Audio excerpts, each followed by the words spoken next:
Bismillah wa alhamdulillah wa salatu wassalamu ala rasulillah wa ala alihi wa sahbihi wa man ittaba'a huda. Amma ba'du cette nuit, la nuit du 27 du mois du Jumad al-Oula de l'année 1443 après la hijra de notre prophète Muhammad sallallahu alayhi wa sallam, nous entamons la troisième assise de notre série d'assises sur le commentaire du livre de Cheikh al-Allama Abdurrahman ibn Yusuf al-Ifriqi rahimahullah ta'ala, intitulé Les lumières du tout miséricordieux pour la guider de la voie tidjane. Aujourd'hui, je vais commencer la lecture du livre après avoir lu son introduction la semaine dernière.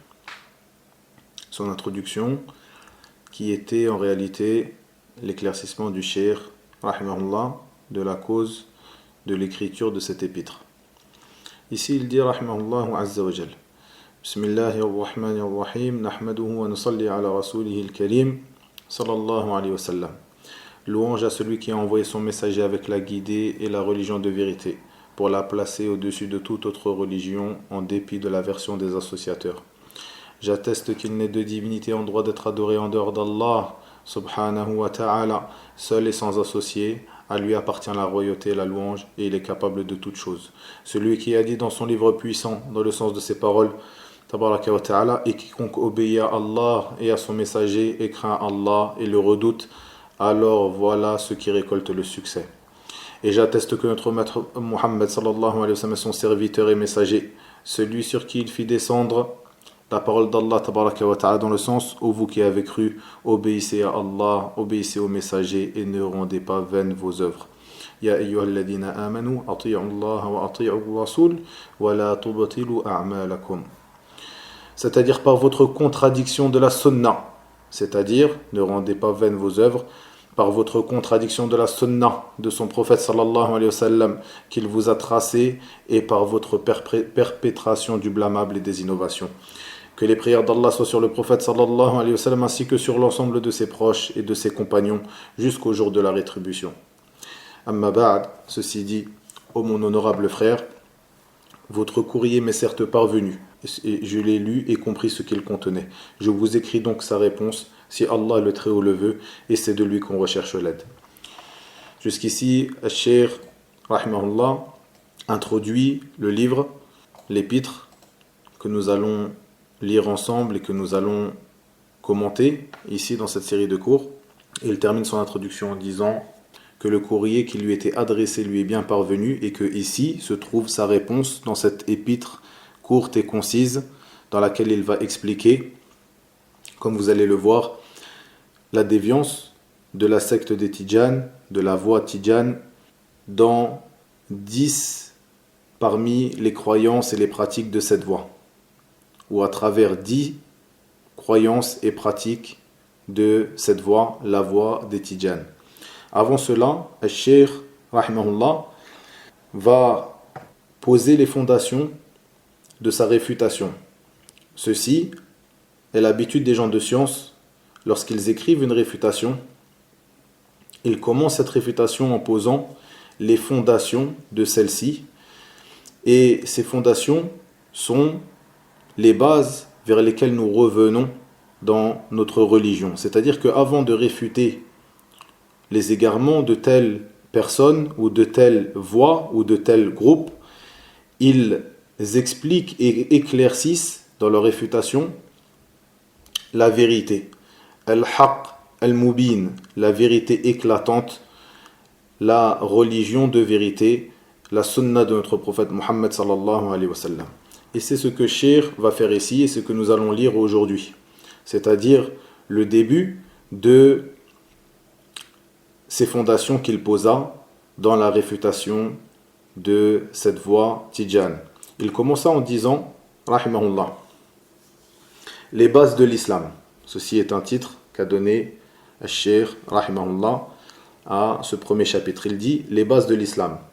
Sachez qu'Allah décréta des règles pour tout musulman et dit, tabaraka wa ta'ala, dans le sens de ses paroles, prenez ce que le messager vous donne et ce qu'il vous interdit, abstenez-vous-en et craignez Allah, car Allah est dur en punition. Wa ma atakumur rasul fakhudhuhu wa ma nahakum anhu fantahu. Et il dit, tabaraka wa ta'ala, dans le sens de ces paroles, et quiconque désobéit à Allah et à son messager et transgresse ses ordres, il le fera entrer au feu pour y demeurer éternellement, et celui-là aura un châtiment avilissant. Et il dit aussi, tabaraka wa ta'ala, dans le sens, et quiconque désobéit à Allah et à son messager aura le feu de l'enfer pour y demeurer éternellement. Et il dit, azza wa jal, dans le sens, que ceux donc qui s'opposent à son commandement prennent garde qu'une épreuve ne les atteigne ou que ne les atteigne un châtiment douloureux. فَلْيَحْذَرِ الَّذِينَ يُخَالِفُونَ عَنْ أَمْرِهِ أَنْ تُصِيبَهُمْ فِتْنَةٌ أَوْ يُصِيبَهُمْ عَذَابٌ أَلِيمٌ. Et il dit aussi, tabaraka wa ta'ala, dans le sens, non par ton Seigneur, ils ne seront pas croyants, aussi longtemps qu'ils ne t'auront demandé de juger de leurs disputes, et qu'ils n'auront éprouvé nulle angoisse pour ce que tu auras décidé, et qu'ils se soumettent complètement à ta sentence. فلا وربك لا يؤمنون حتى يحكموك فيما شجر بينهم ثم لا يجدوا في أنفسهم حرجا مما قضيت ويسلموا تسليما. Il dit ensuite, rahimahullah ta'ala, c'est pour cela que le messager d'Allah sallallahu alayhi wa sallam a dit, dans le sens de ses paroles, sallallahu alayhi wa sallam, par celui qui détient mon âme dans sa main, aucun d'entre vous ne sera complètement croyant jusqu'à ce que sa passion ne soit en conformité avec ce sur quoi j'ai été envoyé. Puis il dit, rahimahullah, rapporté par Al-Barawi dans son livre Sharh al-Sunnah et Al-Nawawi dans les 40, donc les 40 de l'imam Nawawi ou de l'Hafid al-Nawawi, avec une chaîne de transmission authentique. Ceci est la parole de Cheikh, rahimahullah. Il ne vous est pas inconnu que les savants ont divergé sur l'authenticité de la non-authenticité de ce hadith.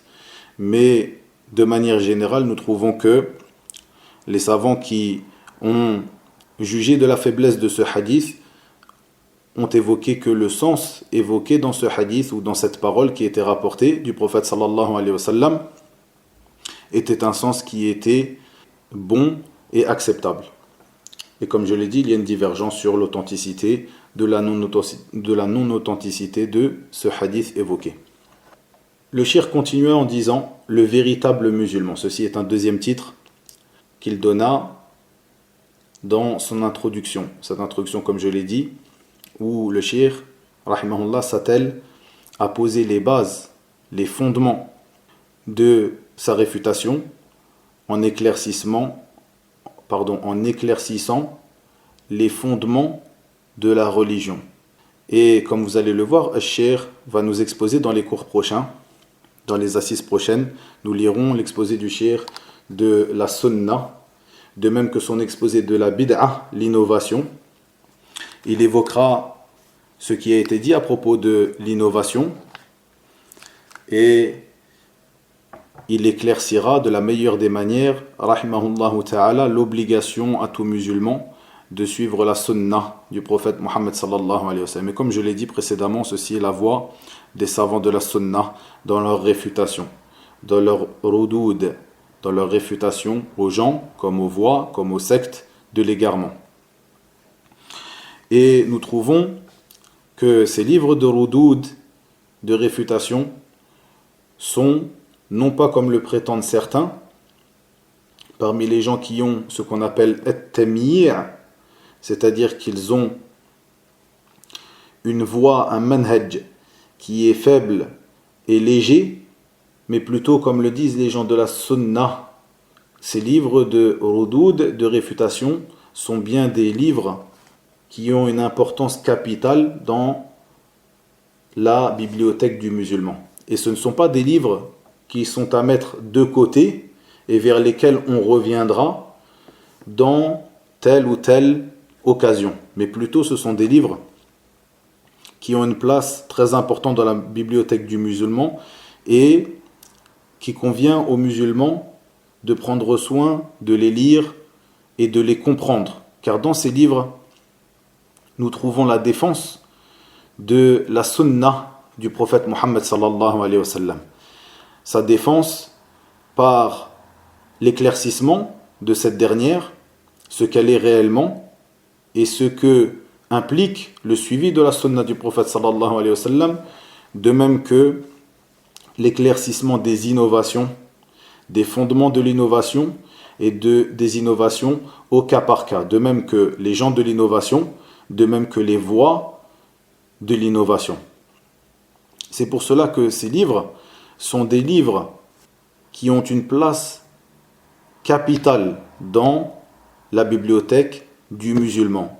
Donc, le fait de rabaisser ces livres-là ou de ne pas leur donner l'importance qui leur est due est une manière de ne pas estimer la place de la sunna du prophète Mohammed sallallahu alayhi wa sallam à sa juste valeur. Car en vérité, s'il n'y avait pas ces livres de réfutation, beaucoup de sunan, de traditions du prophète sallallahu alayhi wa sallam auraient disparu aujourd'hui. Et beaucoup d'innovations auraient pris leur place.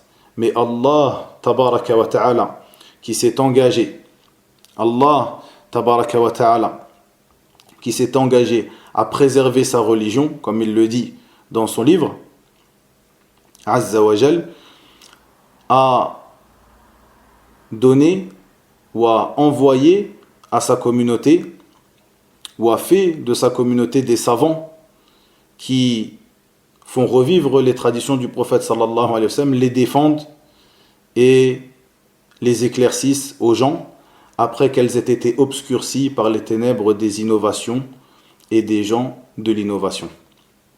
Ces savants comme l'imam Malik ibn Anas, l'imam Muhammad ibn Idris al-Shafi'i, l'imam Ahmed ibn Muhammad ibn Hanbal al-Shaybani, Muhammad ibn Ismail al-Bukhari, l'imam Abu Hussein ou Abu al-Hussein, Muslim ibn al-Hajjaj al-Naysaburi, rahmatullahi alayhim, l'imam al-Nasa'i wa Abu Dawood والترمذي وابن ماجه والإمام سفيان الثوري وسفيان ابن عيينة l'imam الشعبي l'imam شعبة ابن الحجاج أبو بسطام et autres que eux parmi les grands savants de la sunna, Hammad ibn Zayd, Hammad ibn Salama, Abu Hatim ou Abu Zur'a al-Raziyayn, et autres que eux parmi ces savants de la sunna, desquels nous retrouvons des réfutations aux gens de l'innovation.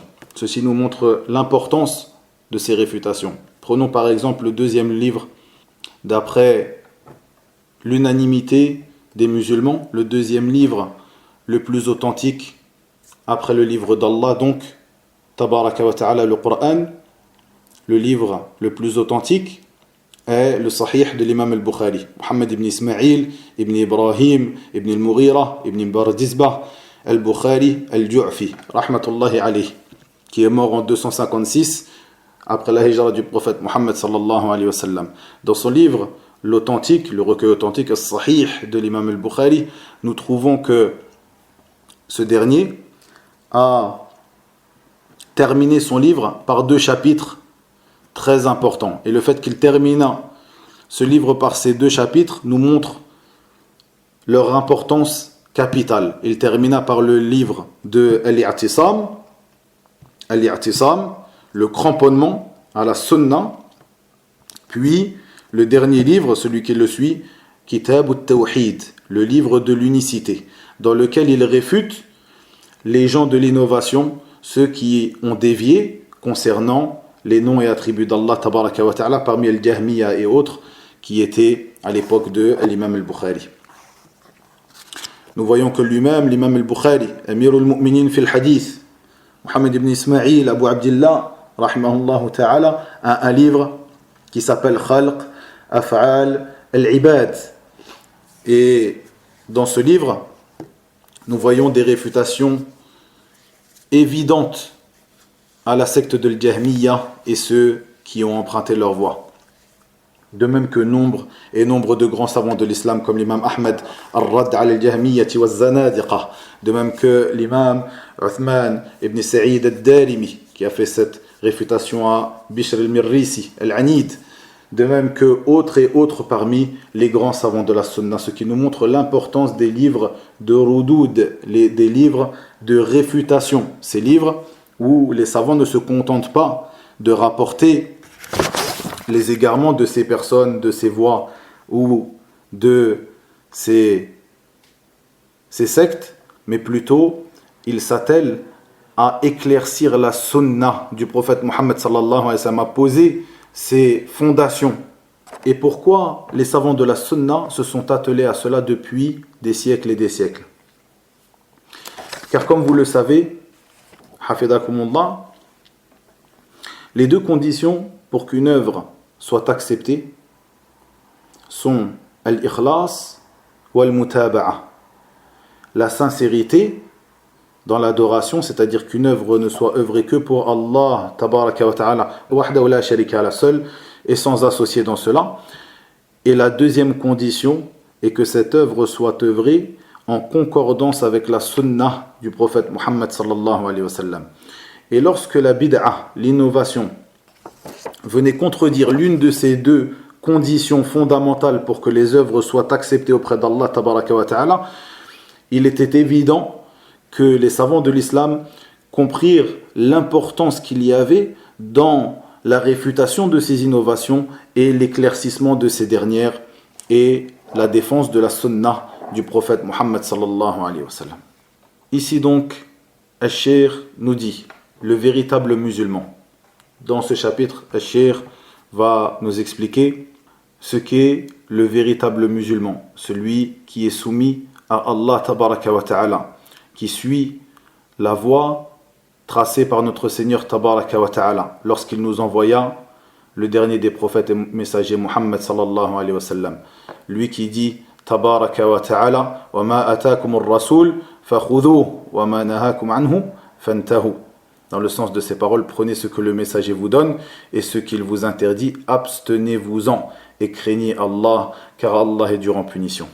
Il dit rahimahullah ta'ala, nous savons par ces versets coraniques, donc évoqués précédemment dans le chapitre précédent, nous savons par ces versets coraniques et ces hadiths prophétiques que le musulman ne peut être véritablement musulman ni croyant que s'il se cramponne au Coran et à la Sunna, dans les croyances, les obligations religieuses, les œuvres surérogatoires, les paroles, les actes, les actions, les invocations, al-adhkar, les invocations. Ici, j'insiste dessus car c'est un grand sujet qui sera traité dans cet épître. Il dit ensuite, rahimahullah, ceci avec soumission, agrément et sincérité, extérieurement et intérieurement, particulièrement lors du désaccord et de la confrontation. Il fait prévaloir la parole du prophète sallallahu alayhi wa sallam sur les paroles de l'ensemble des gens de la terre, quels qu'ils soient, ainsi que ses invocations sur les invocations rapportées, entre autres par les cheikh de la voie soufie. Ici, sa parole, comme vous le voyez, le cheikh, encore une fois, nous amène par cette introduction à un raisonnement.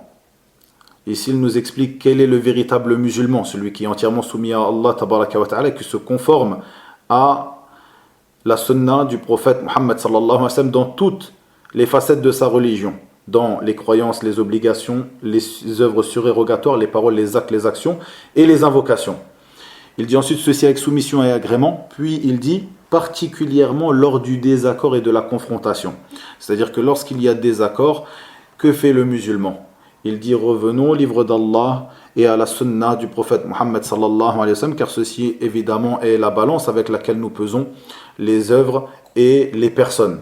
Si une personne prétend la piété, prétend la science et la guidée, nous le mettons dans la balance du Coran et de la sunna. Et comme le dit Allah tabaraka wa ta'ala dans le sens de ces paroles, comme le cheikh l'a évoqué, que ceux donc qui s'opposent à son commandement prennent garde qu'une épreuve ne les atteigne ou que ne les atteigne un châtiment douloureux. Il dit aussi, non par ton Seigneur, ils ne seront pas croyants. Ils ne seront pas croyants aussi longtemps qu'ils ne t'auront demandé de juger de leurs disputes et qu'ils n'auront éprouvé nulle angoisse pour ce que tu auras décidé et qu'ils se soumettent complètement à ta sentence. Bien sûr, aujourd'hui notre prophète Muhammad sallallahu alayhi wa sallam est mort, sallallahu alayhi wa sallam, donc revenir à lui revient à revenir à sa sunna dans nos disputes. Revenons à la sunna du prophète sallallahu alayhi wa sallam, ce qui est rapporté de lui sallallahu alayhi wa sallam dans nos disputes et nos désaccords en religion. Il dit donc rahimahullah, ainsi que ses invocations sallallahu alayhi wa sallam. Sur les invocations, donc c'est-à-dire il dit, il fait prévaloir la parole du prophète sallallahu alayhi wa sallam sur les paroles de l'ensemble des gens de la terre, quel qu'il soit, même si cette personne est le plus grand savant du pays en question, même si cette personne est un tel ou un tel parmi les savants, parmi les shuyukh, ici en question de la voie soufi, parmi les savants même de la sunna, il n'y a pas une preuve parmi les paroles des savants de la sunna contre la parole du prophète Muhammad sallallahu alayhi wa sallam. Et subhanallah, vous verrez dans l'étude de cet épître que Cheikh nous défend de suivre les voies soufis et la manière dont ont les soufis de se comporter avec leur cheikh. Une expression qui est connue chez les soufis, ils te disent d'être entre les mains du cheikh, de la voie, de la tariqa, comme est le mort entre les mains de celui qui lui fait le lavage mortuaire. Comment est le mort? Il ne bouge pas, il se laisse faire, et celui qui lui fait le tarsil, le lavage mortuaire, le tourne à droite et à gauche pour pouvoir lui faire ce lavage mortuaire. C'est comme cela que les soufis imagent la manière dont doit être le mouride, l'élève ou l'adepte entre les mains de son cheikh. Et malheureusement, comme vous allez le voir ici, dans ces caractéristiques des mourides, donc des adeptes de ces voies avec leur cheikh, malheureusement nous retrouvons certaines de ces caractéristiques chez certains de nos frères parmi les gens de la sunna. Et l'étude, comme je l'ai dit, de ces réfutations et de ces mises en garde trouve son importance dans le fait que une personne ne peut connaître la voie authentique sans connaître les voies de l'égarement. Comme le disait Hudhayfa ibn al-Yaman radiyallahu anhu, كان الناس يسألون رسول الله صلى الله عليه وسلم عن الخير وكنت أسأله عن الشر مخافة أن يدركني. Dans le sens de ces paroles, il disait radiyallahu anhu, les gens demandaient au prophète sallallahu alayhi wa sallam, interrogeaient le prophète sallallahu alayhi wa sallam à propos du bien, et je l'interrogeais à propos du mal par peur que celui-ci m'atteigne. Et comme le dit le poète, عرفت الشر لا لشر لكن لتوقيه من لم يعرف الخير من الشر يقع فيه. J'ai connu le mal, pas pour le mal en soi, en lui-même, mais pour m'en préserver. Celui qui ne connaît pas le mal du bien, celui qui ne discerne pas le mal du bien, tombe dans ce dernier. Ceci est une importance capitale. Donc nous voyons qu'il n'est pas étonnant si certaines personnes parmi les gens de la sunna tombent dans ces erreurs avec des savants de la sunna. Car peut-être que ces gens-là n'ont pas donné l'importance qu'il fallait à ces réfutations et à la connaissance de ces caractéristiques et l'apprentissage de ces caractéristiques des gens de l'égarement et des voies de l'égarement. Et parmi ces caractéristiques, comme l'a évoqué le cheikh ici, le fait que ces gens-là, les gens de l'égarement, de manière générale, et en particulier, c'est une chose par laquelle se démarquent les voies soufis, les soufis en général, le fait de donner raison au cheikh dans tout ce qu'il dit, et de se plier à la parole du cheikh dans tout ce qu'il dit, et de refuser la parole d'autre que le cheikh, quel qu'il soit. Et même si cette parole, même si cette personne nous rapporte la parole du prophète Muhammad sallallahu alayhi wa sallam, mais du moment que Cheikh a dit, eh bien, ceci est la vérité. Et si Cheikh avait dit autre chose, eh bien, nous aurions suivi sa parole. Cette chose-là est une chose qui n'est pas loin de nous. Et nous voyons certains de nos frères et sœurs, malheureusement, qui tombent dans cette erreur. Et c'est pour cela que cette éducation salafi, est une éducation qui demande des efforts, de la patience dans l'apprentissage, dans la lecture, dans l'assise auprès des gens de science et de s'éduquer sur ce sur quoi étaient le prophète sallallahu alayhi wa sallam, ses compagnons et ceux qui les ont suivis dans le bien. Je termine ici en clôturant la lecture de ce chapitre qui était intitulé par le cheikh, donc le véritable musulman. Il expose ses invocations, donc ces invocations qui sont rapportées par les shuyukh des voies soufis. Il expose donc le véritable musulman ici. Il expose ses invocations au livre, le Coran, et à la sunna du prophète Muhammad sallallahu alayhi wa sallam. Si elles leur sont conformes, il les pratique. Sinon, non. En outre, il se limite aux invocations rapportées du prophète sallallahu alayhi wa sallam, à ce moment, le musulman devient un véritable musulman, obéissant à Allah et à son messager sallallahu alayhi wa sallam. Et Allah tabaraka wa ta'ala dit, dans le sens de ces paroles, suivez ce qui vous a été descendu venant de votre Seigneur et ne suivez pas d'autres alliés que lui. Et il dit azza wa jal dans le sens de ces paroles, quiconque s'attache fortement à Allah, il est certes guidé vers un droit chemin. Ici se termine le chapitre et notre lecture, et nous entamerons dans la prochaine assise le chapitre intitulé, dans le sens des paroles de Cheikh Abdurrahman ibn Yusuf al-Afriqi rahimahullah ta'ala al-Allama, la définition de la sunna et de l'innovation. Comme je vous l'ai dit, ici il pose les fondations de la voie des gens de la sunna concernant la sunna et l'innovation, et après cette introduction éclatante de notre cheikh rahmatullah alayh, il définira ce qu'est la sunna et ce qu'est l'innovation. Ici je terminerai simplement sur une petite parole concernant les invocations. Nous voyons que, en effet, toutes les voies soufis ont des invocations qui leur sont propres. Ces invocations, qu'ils prétendent parfois être meilleures que le livre d'Allah, tabaraka wa ta'ala. Ceci est un sujet que j'ai déjà évoqué dans les cours précédents et qui viendra avec nous, comme Salatul Fatih, chez justement les Tidjanes. Nous avons dit que ceci est sans aucun doute de la non-croyance, de prétendre qu'une parole est meilleure que la parole d'Allah, tabaraka wa ta'ala. Ils ont aussi des invocations qui prétendent être meilleures que les invocations du prophète sallallahu alayhi wa sallam. Ils ont aussi des invocations dans plusieurs occasions particulières. Et ceci, nous le retrouvons chez l'ensemble des voies soufis. Par exemple, nous trouvons dans certains livres des Tidjanes, dont un livre que j'ai devant moi ici, qui est intitulé « L'invocation pour le grand triomphe », dans le sens de ces paroles. Et ce Tidjani qui a écrit ce livre rapporte des invocations. Il rapporte des sourates du Coran qui seront récitées dans plusieurs occasions particulières, suivies d'une invocation qui concorde avec cette lecture. Puis il rapporte une invocation qui est propre à ce que l'on doit dire au moment où l'on désire avoir de la subsistance ou demander de la subsistance. Et ceci, si on regarde dans le livre, on trouve une longue invocation, inventée bien sûr par ces gens-là, par cette personne ou autre que lui. Et c'est un dua qu'ils inculquent à leurs adeptes, qui sera à dire au moment où on désire rechercher notre subsistance et se voir accorder la subsistance. De même qu'un dua, une invocation qui sera à dire après chaque œuvre.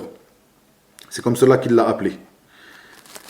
Un dua qui est long, qui est inventé et innové par les gens de cette voie, que ce soit l'auteur du livre ou autres qui l'ont précédé. Et ceci est un sujet très important lorsqu'on parle de la secte des Tidjanes, comme on va le voir dans les assises prochaines.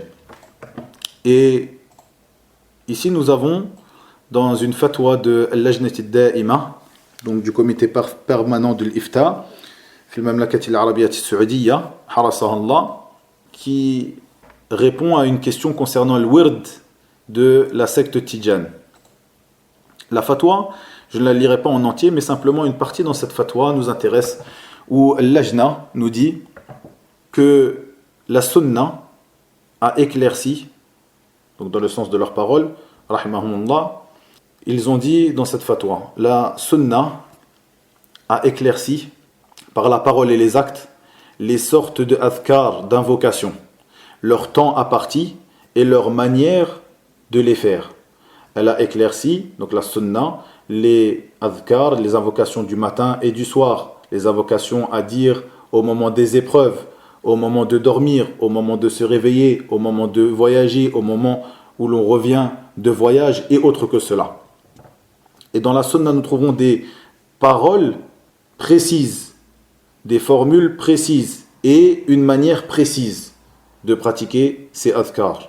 Puis ils disent, rahimahumullah, celui qui n'aura pas suivi la voie du messager d'Allah sallallahu alayhi wa sallam dans ses adhkar, cette manière de faire les invocations, celui qui les aura dénaturées ou déformées, ces invocations, que ce soit dans leur formule ou dans la manière de les pratiquer, ou ce sera restreint à une manière ou à une formule à laquelle ne s'est pas restreint le messager d'Allah sallallahu alayhi wa sallam, donc dans le sens de leurs paroles, rahimahumullah, ou qui aura suivi une voie dans la manière de faire ces adhkar, ces invocations qui n'étaient pas connues à son époque, sallallahu alayhi wa sallam, ni à l'époque de ses compagnons, radiyallahu anhum, ni à l'époque des 3 générations à propos desquelles il a été attesté de leur viabilité, de leur bien, cette personne-là n'aura pas fait une bonne œuvre et aura innové dans la religion d'Allah tabaraka wa ta'ala, une chose qu'Allah azza wa jalla n'aura pas permis.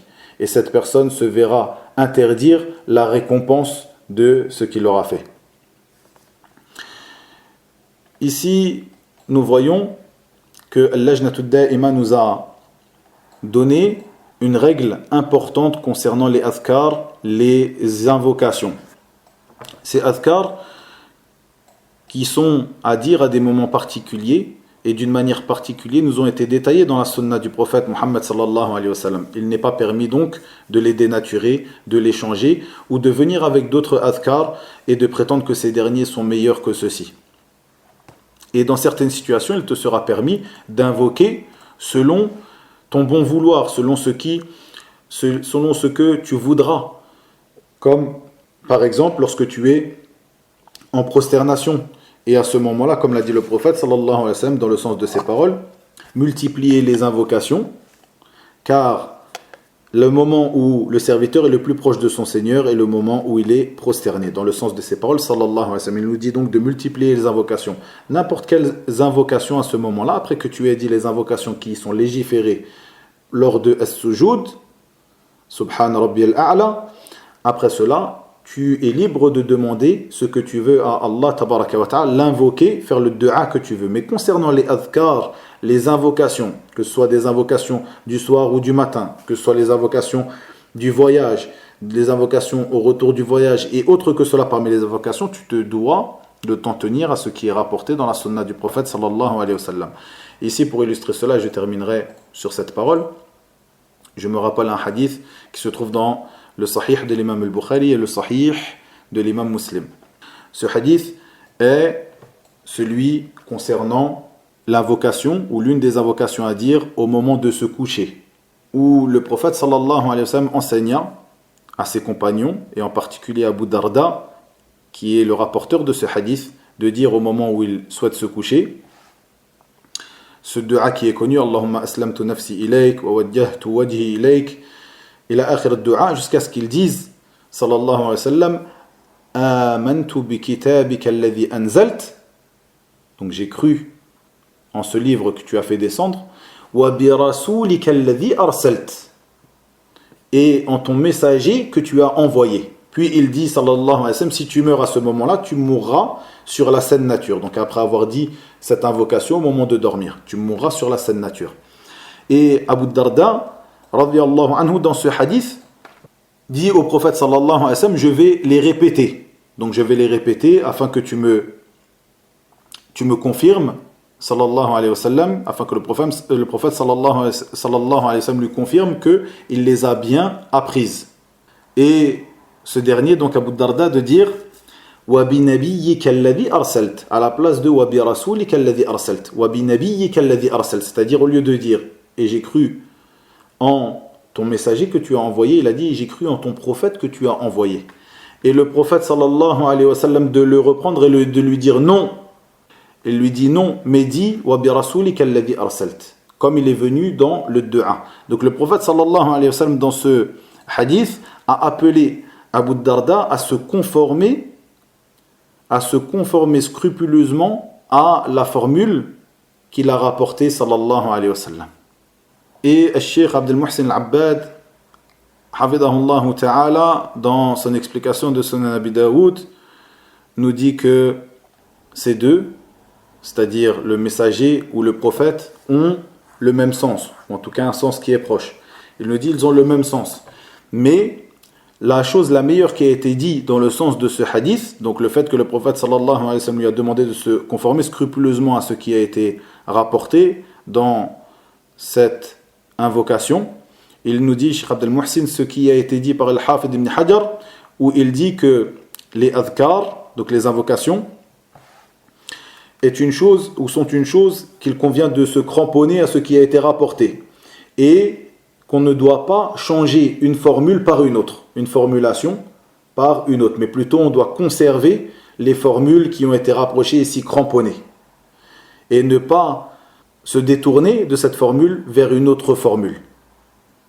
Même si, ici, le terme de Ar-Rasoul, l'envoyé, est très proche de celui-là de Nabi, c'est-à-dire le prophète. Mais ici, nous voyons que le prophète sallallahu alayhi wa sallam a repris Abu Darda et lui a demandé de se conformer scrupuleusement à ce qui a été rapporté par lui, ce qu'il a évoqué dans ce hadith. Concernant le hadith, ce qui est rapporté, donc, c'est « Wa bi nabiyyika alladhi arsalt ». Ce qui est rapporté « Wa bi nabiyyika alladhi arsalt » dans le hadith, donc, qui est rapporté dans le Bukhari et Muslim, wa bin nabiyyika alladhi arsalt, et Abu Darda radiyallahu anhu, lorsqu'il les a répétés, cette formule, lorsqu'il l'a répétée, ou ces paroles, lorsqu'il les a répétées au prophète sallallahu alayhi wa sallam pour qu'il lui valide, qu'il les a bien apprises, il a dit wa bi rasulika alladhi arsalt, et le prophète sallallahu alayhi wa sallam de lui dire non, mais plutôt wa bin nabiyyika alladhi arsalt. Barakallahu fikum. وإلى هنا وبالله التوفيق وصلى الله وسلم وبارك على نبينا محمد والحمد لله رب العالمين.